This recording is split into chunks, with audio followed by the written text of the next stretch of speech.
Hello students, मैं वैभव अपने channel निबेड़ knob में आपका स्वागत करता हूं। ये चैनल 10th, 11th और 12th क्लास के मैथ्स सब्जेक्ट के लिए डेडिकेटेड है। अगर आपको मेरा काम पसंद आए तो प्लीज़ वीडियोस को शेयर कीजिए, क्योंकि मेरा मोट्टो ही है क्वालिटी एजुकेशन सबका अधिकार। और अगर आप पूरा सिलेबस कवर करना चाहते हैं तो आप मेरे चैनल को सब्सक्राइब करके प्लेलिस्ट में जाके चैप्टर वाइज, क्लास वाइज सारे वीडियोज़ की प्लेलिस्ट चेक कर सकते हैं। और अब तो आप निबेड़ नॉब को इंस्टाग्राम पे भी फॉलो कर सकते हैं। तो चलिए आज का लेक्चर शुरू करें। स्टूडेंट्स, प्रोबेबिलिटी चैप्टर में अब तक हम क्या कुछ कर चुके हैं। हमने रैंडम एक्सपेरिमेंट का मतलब समझा, फिर हमने सैंपल स्पेस का मतलब समझा, फिर हमने ये समझा कि इवेंट्स क्या होते हैं, और इवेंट्स के आगे टाइप भी किए, जिसमें सबसे इंपॉर्टेंट था म्यूचुअली एक्सक्लूसिव और एग्जॉस्टिव इवेंट्स। तो इस सब में हमने एक्सरसाइज 16.1 सॉल्व की, एक्सरसाइज 16.2 भी हमने सीख ली। अब बारी है 16.3 की। तो एक्चुअली मैंने तुम्हें जब इंट्रोडक्शन का पहला वीडियो बनाया था तो मैंने बात की थी कोल्मोगोरोव के एक्सियोमेटिक अप्रोच की, अगर याद हो तो। कि मैं फिर एक बार बताता हूं। एक्चुअली हम करते थे क्लासिकल थ्योरी यानी स्टैटिस्टिकल अप्रोच। अब तक स्टैटिस्टिकल अप्रोच ऑफ प्रोबेबिलिटी मतलब क्या? मतलब ये कि सारे स्टैट इकट्ठे किए, यानी कि सैंपल स्पेस का एक एक आउटकम दर्ज किया और फिर प्रोबेबिलिटी कैलकुलेट की। लेकिन ऐसे कई इवेंट्स हो सकते हैं या रैंडम एक्सपेरिमेंट हो सकते हैं जिसके कि सैंपल स्पेस में इनफाइनाइट एलिमेंट हो जाएं। ऐसा भी हो सकता है। कैसे? देखो, अगर कोई एक्सपेरिमेंट रैंडम एक्सपेरिमेंट है, ए और बी दो पर्सन्स हैं, वो गेम खेल रहे हैं। और वो गेम क्या खेल रहे हैं? वो कॉइन को टॉस कर रहे हैं। कॉइन को टॉस करते हैं तो जब किसी का हेड आता है तो वो जीत जाता है। तो इसमें इनफाइनाइट एलिमेंट्स हो जाएंगे। कैसे? मान लो ये पहली बार में जीत गया, एच, गेम खत्म। मान लो ये पहली बार में नहीं जीता, इसका टेल आया और इसका हेड आ गया, गेम खत्म। एक दूसरा आउटकम। फिर मान लो ये नहीं जीता, ये नहीं जीता, लेकिन तीसरी बार में ये जीत गया। तो ऐसे तो करते करते हम इनफाइनाइटली मैनी एलिमेंट्स बना सकते हैं। और अभी तो मैंने कॉइन टॉस किया, अगर ये दोनों एक डाई रोल कर रहे होते और 6 आने पे जीत मानी जाती तो और भी ज्यादा आउटकम्स बन जाते, और कौन कब जीतेगा क्या पता, इसलिए इन्फिनिटी तक काम चला जाता। तो ऐसे केसेस में, या फिर मान लो 3 डाइस रोल किए तो आउटकम कितने हो जाएंगे? 216। 4 डाइस रोल किए तो आउटकम कितने हो जाएंगे? 1296। तो 1296 क्या हम आउटकम्स सैंपल स्पेस में लिखते रहेंगे? बहुत मुश्किल है। इसलिए स्टैटिस्टिकल अप्रोच को छोड़कर प्रोबेबिलिटी को 1933 में कोल्मोगोरोव ने एक नया आयाम दिया, एक्सियोमेटिक अप्रोच दी, जिसमें कि इसने कुछ हमारे मैथमेटिशियन ने एक्सियम्स दिए। एक्सियम्स मतलब एक्चुअल स्टैट देखने की जरूरत नहीं है, कुछ ऐसी स्टेटमेंट्स उन्होंने वहां पर हमें दी जिसको हम सही मानेंगे। एक्सियम्स का क्या मतलब होता है? एक्सियम्स का मतलब होता है ऐसी स्टेटमेंट्स जो ट्रू हैं, जो हमें प्रूव करने की जरूरत नहीं है कि ये ट्रू होंगी कि नहीं होंगी, वो ट्रू ही होंगी, उनको हम रिजल्ट्स मान के चलेंगे। तो वो रिजल्ट्स दिए जिसकी बदौलत हमें सारे के सारे आउटकम्स दर्ज करने की जरूरत हट गई, और इसीलिए हम स्टैटिस्टिकल अप्रोच से एक्सियोमेटिक अप्रोच पे आ गए। और चाहे इनफाइनाइट हो इवेंट्स, चाहे 1296 जैसे हमने यहां देखा, जितने मर्जी इवेंट्स हों, एक्सियोमेटिक अप्रोच का इस्तेमाल करते हुए हम किसी भी रैंडम एक्सपेरिमेंट की प्रोबेबिलिटी कैलकुलेट कर सकते हैं। तो उन्होंने जो एक्सियम्स दिए मैं उनके बारे में अब बात करूंगा कि वो एक्सियम्स थे क्या। तो ये एक्सियम्स क्या थे, देखो। पहला एक्सियम था कि किसी भी इवेंट की प्रोबेबिलिटी, ऐसे ही लिखते हैं ना स्टूडेंट्स, प्रोबेबिलिटी ऑफ इवेंट, वो 0 से 1 के क्लोज्ड इंटरवल में लाई करती है। मतलब 0 या उससे बड़ी होगी प्रोबेबिलिटी और 1 से छोटी। यह पहला एक्सियम था कि किसी भी इवेंट की प्रोबेबिलिटी 0 और 1 के बीच में लाई करेगी। और इसको समझना भी कोई खास मुश्किल काम है नहीं। कैसे, देखो, प्रोबेबिलिटी ऑफ इवेंट क्या होता है? Number of favourable outcomes divided by total number of outcomes. तो देखो, ये टोटल नंबर ऑफ आउटकम्स जो हैं, ये सैंपल स्पेस में सारे के सारे आउटकम्स, और उसी सैंपल स्पेस में से कुछ जो हैं वो नंबर ऑफ फेवरेबल आउटकम्स होंगे। तो इसका मतलब ये हुआ कि ऊपर वाला जो न्यूमरेटर है वो ज्यादा से ज्यादा डिनोमिनेटर के ही बराबर हो सकता है, डिनोमिनेटर से बड़ा तो हो ही नहीं सकता, क्योंकि टोटल आउटकम्स में से ही तो फेवरेबल आउटकम देख रहे हैं ना हम। तो इसलिए ये जो रेशो है ये 1 या उससे छोटी होगी, और माइनस में नहीं हो सकती। क्यों? क्योंकि नंबर ऑफ आउटकम्स है ना ये, चाहे फेवरेबल चाहे टोटल। तो नंबर ऑफ आउटकम्स तो हमेशा क्या होंगे? पॉजिटिव नंबर ही होगा, नेचुरल नंबर होगा। तो इसलिए ज्यादा, कम से कम क्या हो सकता है कि कोई भी हमें फेवरेबल आउटकम ना मिले। तो 0, तो 0 अपॉन n 0 हो जाएगा। तो 0 और 1 के बीच में ही प्रोबेबिलिटी लाई करती है हमेशा। कभी भी 0 से छोटी या 1 से बड़ी प्रोबेबिलिटी में आंसर नहीं आएगा। अगर तुम्हारा बाई चांस नेगेटिव में या 1 से बड़ा आंसर आता है तो तुम्हें पता चल जाना चाहिए कि तुमने कोई ना कोई गलती की है, तो उसे ठीक कर सकते हो, चेक कर सकते हो अपने क्वेश्चन को। अच्छा, सेकंड एक्सियम क्या था? सेकंड एक्सियम था कि अगर हम अपना इवेंट सैंपल स्पेस को ही ले लेते हैं, सारे के सारे आउटकम्स, तो उसकी प्रोबेबिलिटी हमेशा 1 होगी। क्योंकि ये क्या था? ये तो श्योर इवेंट हो गया, क्योंकि सैंपल स्पेस में से कोई ना कोई आउटकम तो आ ही जाएगा।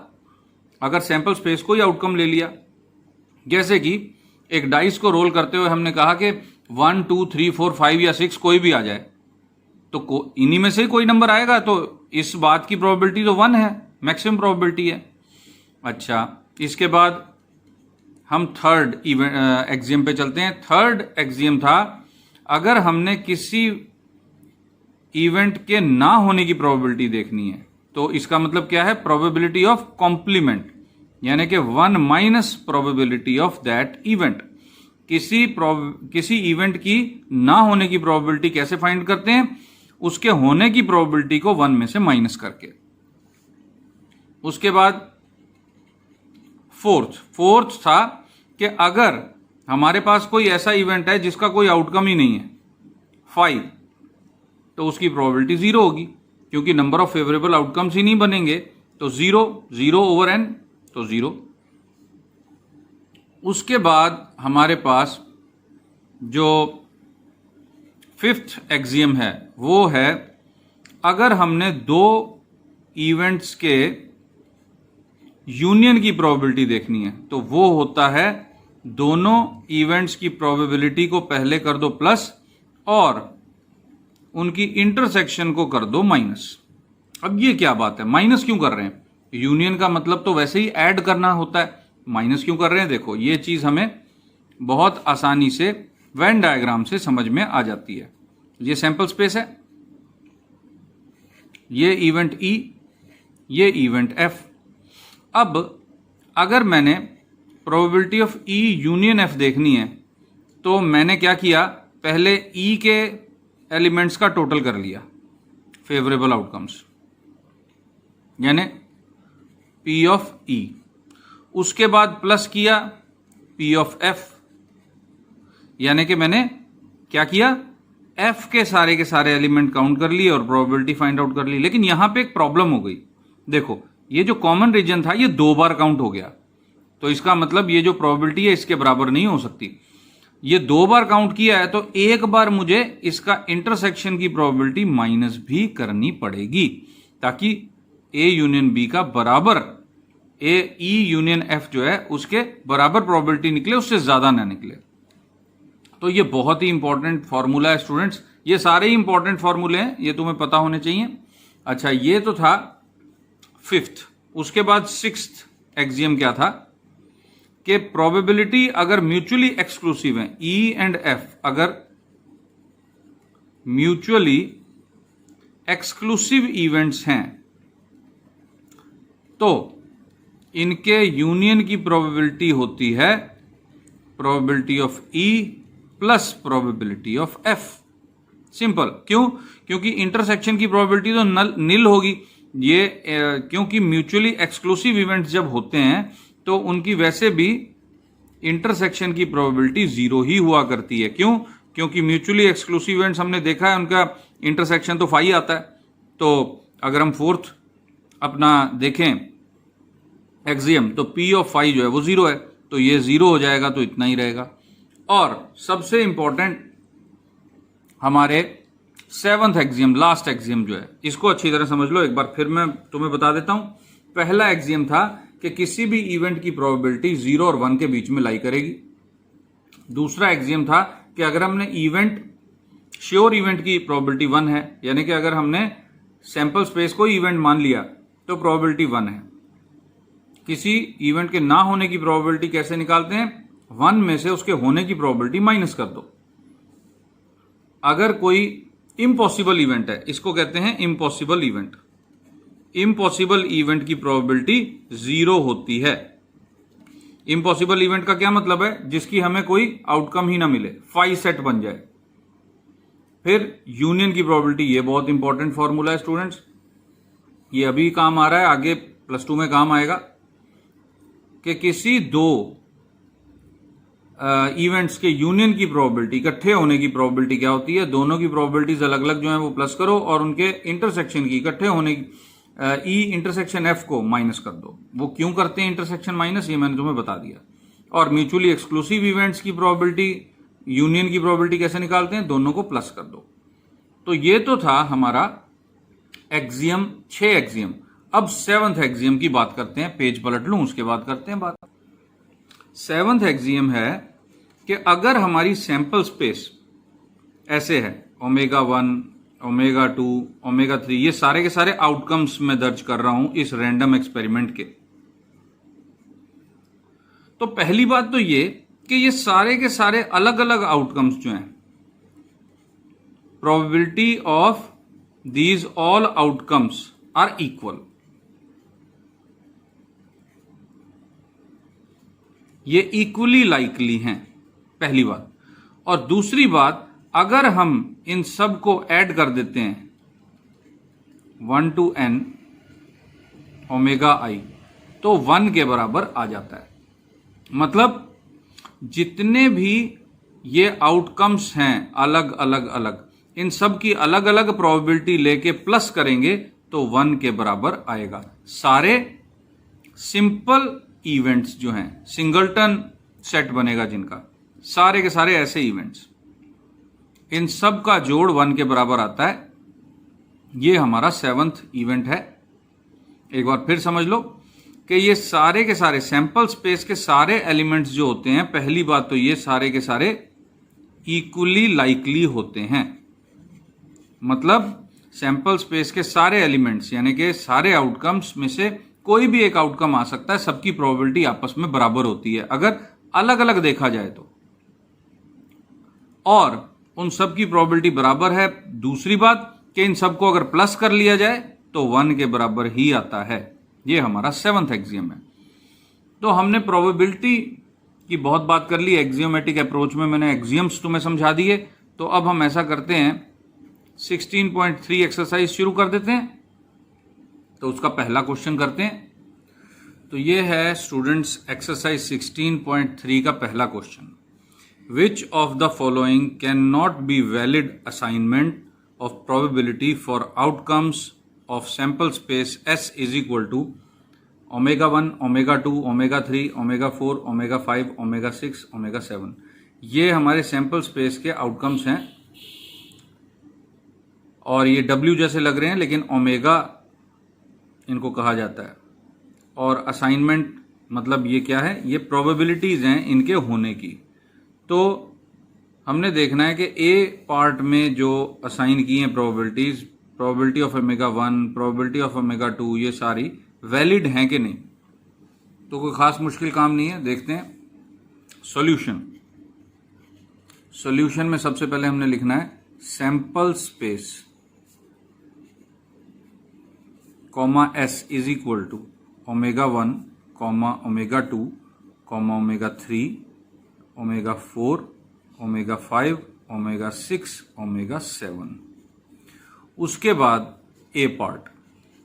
ए पार्ट में हमने क्या लिखना है, probability of S is equal to probability of omega 1 plus probability of omega 2 plus probability of omega 3 plus probability of omega 4 plus probability of omega 5 plus probability of omega 6 plus probability of omega 7। इन सबको करना है add. करते हैं 0.1 plus 0.01 plus 0.05, देखो ये सारे के सारे मैं प्लस कर रहा हूं, प्लस 0.03 प्लस 0.01 प्लस 0.2 प्लस 0.6। करें प्लस इनको, देखो 0.1 और 0.2 और 0.6, ये तो बन गए 0.9 प्लस 0.01, 0.05, 0.03, 0.01, ये बन जाएगा 0.1। देखो प्लस करके देख लेना, तो ये बन गया 1। तो प्रोबेबिलिटी ऑफ सैंपल स्पेस 1 आ गई। इसका मतलब क्या हुआ, देयरफॉर असाइनमेंट इज वैलिड। हमें यही पूछा गया था कि असाइनमेंट वैलिड है कि नहीं, तो बिल्कुल वैलिड है, ठीक आ गया। B part. बी पार्ट में भी तुम्हें दिखाई दे रहा है ये 7 हैं और 1/7 सबका है, तो प्लस कर दोगे इसी तरह बिल्कुल, तो 1 आ जाएगा, तो इसी तरह तुमने आंसर दे देना है। सी पार्ट में जब तुम प्लस करोगे तो ये 1 से ज्यादा आएगा। देखो ऑब्वियसली 1 से ज्यादा दिखाई दे रहा है। देखो 0.6 और 0.7 को प्लस करके ही क्या हो रहा है, 1 से ज्यादा 1.3 आ रहा है, तो इन सबको प्लस करके तो 1 से ज्यादा ही आएगा। तो जो हमारा सी पार्ट है, सी पार्ट में जब तुम प्रोबेबिलिटी ऑफ एस टोटल करोगे तो वो कोई नंबर आ जाएगा ग्रेटर देन 1। मान लो वो कोई नंबर m आ जाता है, तुमने खुद करना है, बिल्कुल ऐसे ही प्लस करके दिखाना है। और लास्ट में तुमने कहना है कि probability of S is greater than 1। Greater than 1 आ जाएगा तो तुम कहोगे therefore assignment is not valid. ये हो गया। तो हमने सी पार्ट डिस्कस कर लिया। डी पार्ट में देखो बड़ी कमाल की बात है, डी पार्ट में माइनस की प्रोबेबिलिटी असाइन की हुई है, ओमेगा 1 को और ओमेगा 5 को। तो डी पार्ट तो बड़ा ही सिंपल है। डी पार्ट में तुमने कहना है probability of omega 1 less than 0 and probability of omega 5 less than 0। ये नेगेटिव तो कभी प्रोबेबिलिटीज होती ही नहीं है, तो therefore assignment is not valid. और उसके बाद लास्ट जो पार्ट है उसमें ये प्रोबेबिलिटी देखो, ये 1 से ज्यादा है, 15/14 है ना, ऊपर का नंबर बड़ा हो गया। तो बिल्कुल जैसे यहां पर probability of omega 1 less than है, वहां पर तुम लिखोगे probability of omega 7 is greater than 1, तो उसके बाद ये लिख दोगे असाइनमेंट इज नॉट वैलिड। तो इस तरह से स्टूडेंट्स हमारा क्वेश्चन नंबर 1 हो गया सॉल्व। अब हम चलते हैं, अब मैं पेज भी पलट लूं और क्वेश्चन नंबर 2 की तरफ चलते हैं। तो ये है स्टूडेंट्स हमारा question number 2। A coin is tossed twice, यानी कि कॉइन को 2 बार उछालते हैं हम, ये रैंडम एक्सपेरिमेंट है। What is the probability that at least 1 tail occurs. तो हमारा इवेंट क्या है, एटलीस्ट 1 टेल्स अकर्स। ये चीज हमने नोट जरूर करनी है। Given random experiment. A coin is tossed twice. तो सैंपल स्पेस बना देते हैं, sample space comma S is equal to, बताओ एक कॉइन को 2 बार टॉस किया तो दोनों हेड भी आ सकते हैं, एक हेड एक टेल आ सकता है, पहली टेल दूसरा हेड आ सकता है, और दोनों टेल्स आ सकते हैं। ये टेल्स है स्टूडेंट्स, दोनों टेल भी आ सकते हैं। तो ये सैंपल स्पेस बना दी हमने। अब हमारा इवेंट क्या है? At least 1 tail occurs. तो हमने कहना लेट ई, इवेंट हमने डिफाइन किया एटलीस्ट 1 टेल अकर्स। तो therefore probability of E, at least 1 tail occur का मतलब है कि तुमने 1 टेल और 2 टेल दोनों केसेस देखने हैं, क्योंकि एटलीस्ट का मतलब है कम से कम एक टेल आए, कम से कम एक टेल आए। अगर दोनों टेल आ गई तब भी तो ठीक है। एटलीस्ट का मतलब होता है ऊपर के केस देखना। जैसे कि हम कहते हैं कि 100 मार्क्स का पेपर है तो एटलीस्ट 33 मार्क्स पास होने के लिए चाहिए। तो 33 से ऊपर नंबर अगर आ जाएं तो वो भी तो पास ही माना जाता है। तो एटलीस्ट में ऊपर वाले केस देखे जाते हैं, एटमोस्ट में नीचे वाले केस भी काउंट किए जाते हैं। तो यहां पे हमें दिखाई दे रहा है 3 आउटकम्स पड़े हुए हैं हमारे जो एटलीस्ट 1 टेल में हैं। तो 3 अपॉन टोटल आउटकम्स हैं 4। तो ये हमारा आंसर आ गया। वेरी इजी क्वेश्चन, देखो समझ में आ गया होगा तुमको। तो ये है हमारा क्वेश्चन नंबर 2 जो कि हो गया सॉल्व। अब हम चलते हैं क्वेश्चन नंबर 3 की तरफ। स्टूडेंट्स ये है question number 3, a die is thrown. तो रैंडम एक्सपेरिमेंट बता दिया तुमको। Find the probability of following events. इन सभी इवेंट्स की प्रोबेबिलिटी हमने फाइंड आउट करनी है। तो पहला इवेंट क्या है? A prime number will appear. दूसरा, अ नंबर ग्रेटर देन और इक्वल टू 3 विल अपीयर। तीसरा है अ नंबर लेस देन और इक्वल टू 1 विल अपीयर। चौथा है a number more than 6 will appear. और फिफ्थ है a number less than 6 will appear. तो हम सॉल्यूशन स्टार्ट करते हैं। सबसे पहले given random experiment a die is thrown. हमने एक डाई फेंका। अब डाई के सैंपल स्पेस क्या बनती है? Sample space comma S is equal to, die के फेंकने पे 1 2 3 4 5 या 6 इनमें से ही कोई नंबर आता है, हमें पता है। तो फर्स्ट पार्ट है इसका, a prime number will appear.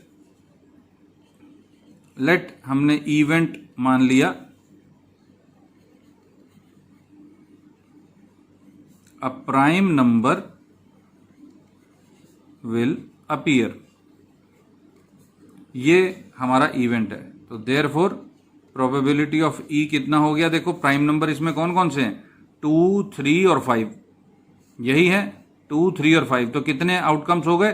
1 2 3 outcomes. Total outcomes कितने हैं? 6। तो favourable outcomes upon total outcomes यानी 1/2। तो इस नंबर का क्या महत्व है? 1/2। इसका मतलब है कि अगर तुम 2 बार डाइस को टॉस करते हो या थ्रो करते हो तो हो सकता है, बहुत बड़ा चांस है कि एक बार तुम्हारे पास प्राइम नंबर आए। 2 में से एक बार, हर 2 में से एक बार आएगा। लेकिन ऐसा नहीं होगा कि तुमने 2 बार, सिर्फ 2 बार ही डाइस को रोल किया तो एक बार 2 3 4 आ गया। क्या पता दोनों बार 2 और 3 आ जाएं या दोनों बार 6 आ जाए। ये तो ऐसा होता है कि जैसे जैसे तुम अपने नंबर ऑफ इवेंट्स बढ़ाते हो, अपने ट्रायल्स बढ़ाते हो, नंबर ऑफ ट्रायल्स, यस, यानी कि बार बार थ्रो करते हो और उसके आउटकम्स दर्ज करते जाते हो, तो तुम्हें दिखता है कि ये प्रोबेबिलिटी करेक्ट होती चली जा रही है। तो ये तो था पहला। सेकंड पार्ट, इसे हम E1 कह देते हैं। तो अ नंबर ग्रेटर देन और इक्वल टू 3 विल अपीयर, ये E1 हो गया। लेट E2 इवेंट क्या है? अ नंबर ग्रेटर देन और इक्वल टू 3 विल अपीयर। ये हमारा इवेंट बन गया। तो प्रोबेबिलिटी ऑफ E2 कितना हो गया? देखो 3 या उससे बड़े नंबर यानी कि 1, 2, 3, 4, ये जो 4 आउटकम्स हैं ये फेवरेबल आउटकम्स बन गए, डिवाइडेड बाय टोटल आउटकम्स। तो 2/3 हमारा प्रोबेबिलिटी का आंसर आ गया। ये भी नंबर ऑफ आउटकम्स हैं, ये भी नंबर ऑफ आउटकम्स हैं, इसलिए डायमेंशनलेस नंबर होता है, सिर्फ नंबर ही होता है, इसके यूनिट्स नहीं होते। तो आई थिंक इसके बाद तुम अपने आप कर सकते हो। देखो अ नंबर लेस देन और equal to 1 appear. Less than और इक्वल टू 1 का क्या मतलब है? सिर्फ 1, क्योंकि इक्वल टू 1 भी कह रहे हैं तो 1/6 आंसर आ जाएगा। मोर देन 6 विल अपीयर, तो 6 से बड़ा नंबर तो आता ही नहीं है, तो 0 आ जाएगा आंसर। और number less than 6 will appear, तो लेस देन 6 जो है वो ये 5 आउटकम्स हो गए, ये 5 आउटकम्स, तो 5/6। तो आई थिंक ये क्वेश्चन अब मुझे ये 3 पार्ट्स तुम पे छोड़ देने चाहिए, तुम अपने आप कर सकते हो। तो स्टूडेंट्स आज जो मैंने जितना भी बताया है ये तुम अच्छी तरह से रिपीट करना, और पहले 2 क्वेश्चन मैंने करवाए हैं, पहले 3 क्वेश्चन, इनकी प्रैक्टिस करना। एक जो अब मैं रिक्वेस्ट हमेशा करता हूं करूंगा कि कमेंट्स में जाके 1 to 5 के स्केल पे मुझे रेट जरूर करो, 1 2 3 4 5 या कि क्या तुम्हें लगा।